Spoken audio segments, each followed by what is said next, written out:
Sekitar abad ke-13 Masehi, sebuah kerajaan yang bernama Kerajaan Majapahit berdiri dan tepat pada tanggal 15 bulan Kartika tahun 1215 Saka yang bertepatan dengan tanggal 10 November 1293.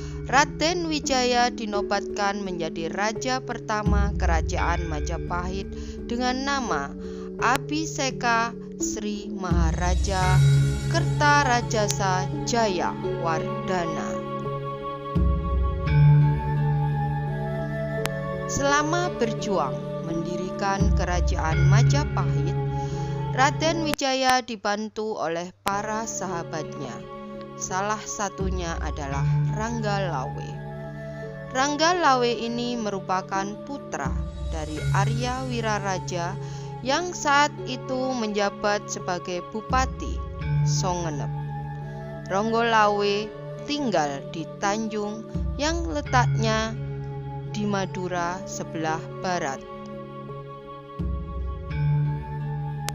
Sekitar tahun 1292, Ranggalawe membantu Raden Wijaya membuka hutan tarik. Bahkan pada tahun 1293, Ranggalawe menyerang Kerajaan Kediri dan menggempur benteng timur Kerajaan Kediri yang saat itu dijaga oleh Sagara Winotan.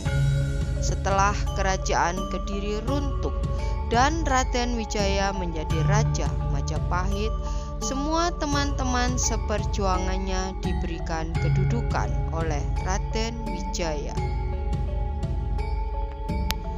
Saat itu, Ranggalawe diberi jabatan menjadi Adipati Tuban, sedangkan Nambi diangkat sebagai Rakyat Patih.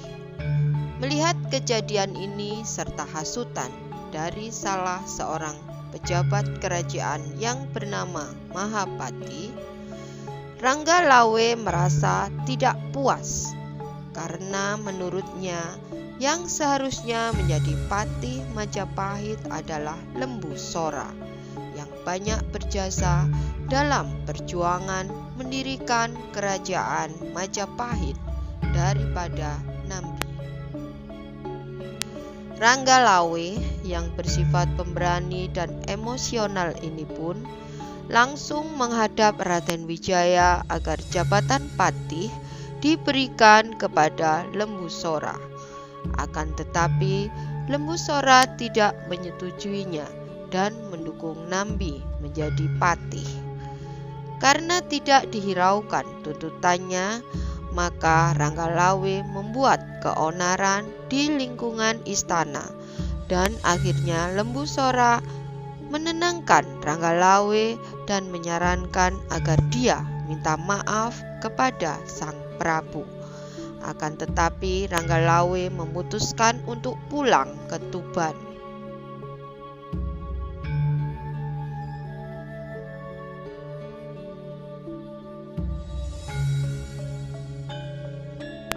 Mengetahui Ranggalawe kembali ke Tuban, dengan liciknya Mahapati menghasut Nambi seolah-olah Ranggalawe sedang menyusun pasukan Tuban.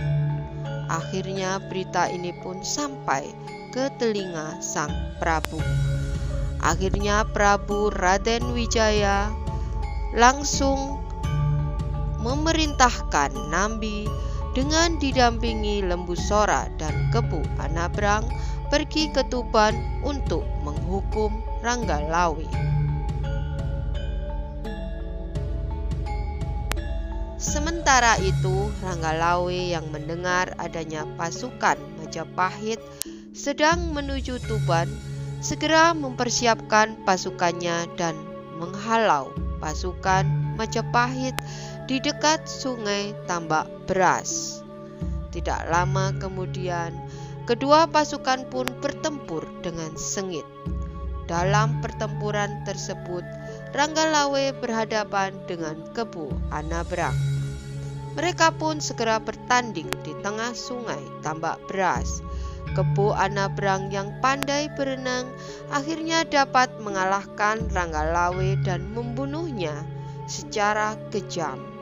Melihat kejadian tersebut, Lembu Sora yang merupakan paman dari Ranggalawe tidak terima dan langsung membunuh Kepu Anabrang di tempat itu juga dengan cara menikamnya. Mendengar kemenangan pasukan Majapahit dan tewasnya Ranggalawe, Prabu Kertarajasa Jayawardhana menjadi sedih. Karena bagaimanapun juga Ranggalawe merupakan senopati yang jujur, pemberani, tegas, dan sangat disukai oleh Prabu Kertarajasa.